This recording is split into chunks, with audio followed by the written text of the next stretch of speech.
Ngibingelele mamkhoza unjabulo langa lona osuka olundweni mahlehleki phansi olundweni mahlehleki ngizalelwe endaweni yasekhulane ngokukhula ke umuntu ke ubaba ke wathola amandla esawelela ngale olundi phezulu le emadolobheni. Ngiyakuzwa. Yeah. Olma nisasho mahlehleki akusashiwo. Hey akusashiwo manje. Uzobamba seqeleni. Yeah. Iya unebangaka ekhaya wesingakwe. Ekhaya mina ngokuqala nje nqa. Kahle wena. Sibathathe ekhaya. Awuyema ubhuti omdala. Ubushintshi nje wazi ngathenga ngawe ubushintshi. Yikho ngibheja ngami phela ngimdala nje. Lena phoze FM kumnandi kunjalo namhlanje kulesithathu sengizwile ukuthi ngiphatheni. Sazo wadla imali abheje ngayo bemhlawumbe nje hey phasika lakho ngilibonile. Yeyi. Usudansa umuntu omkhulu kangaka. Yeyi. Uthatha phezulu nesibindi uthatha udansa umuntu omkhulu kangaka. Ayathe futhi ayikhiphe zonke izitepha ayishaye njengoba zinjalo. Hey phela sibuke kuya ngithi. Sifunde kuyo ukuthi hayi bokuyanyakazwa. Njengoba indaba enkulu ngayo wasuthi wozalana ngizofolosa ngawe ke. Yebo impela. Phela sonto le. Man ngiyethanda ukuthi ekhaya bathi angiyenze kodwa futhi nayo indawo ethi mangifike kuyona ngizoqhaqa emculweni ukuthi angiyazizwa la. Ey. Into eyomculo kahle kahle indala mamkhoza ngoba ebesibukela kuye vele ubaba uThokozani Langa.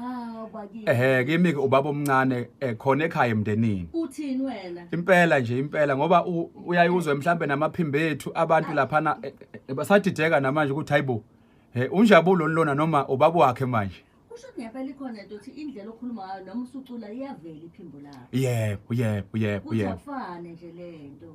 Kanti ke into ke vele nathi esikhule sibuka noma ubaba bebuyile egoli bephatha amakhasethe ke kudala ngalezi yakhathi lezi. Yebo. Kufaka ona amakhasethe ke thina into yomculo ke shuthi yatshaleka kusuka lapho ke vele.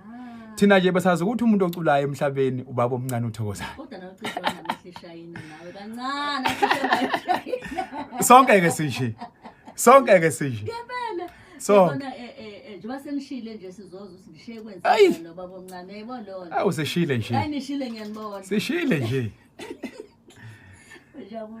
Wasuka time man. Nabe uthi yambona bamncane yacula kodwa nami indaba mangicula ngizizwa ngathi sengingene ekhaya. Wasuyakhuluma nabo uthi hayi sengicela ukuthi ayi angisadlali ngalento manje. Yebo impela ilapho ngoba uqale watshela bani ukuthi hayi bengigcine ningidlalela nje angisadlali ke manje. Ey shuthi nje ngempela ngamfuthi angifuni lutho ngami. Shuthi kahle into iqale ngakho ukucula. Lena yamatemu ibisilandela la ku TikTok uma sekufike bona TikTok. Ayisho ukuthi ubatshela ukuthi lo mculo senguthatha seriously wabatshela noma babona ngezenzo ukuthi hayi asadlali. Hayi bona baba bona hayi impela yezizenze ezasho ukuthi hayi manje hayi akusadlalwa manje. Ma ukhona ngicabanga ngathi ekhaya mabu ungekho vane kube ekuthiwa kwazi kwabanda uphi lona namahlaya. Ubulomemezayo. Manje ubuwena umgaqo nje awuthi awubalele ngicela nizwe kahle nabuka le. Wemali lo. Usu. Iveje inkabi. Awu madoda.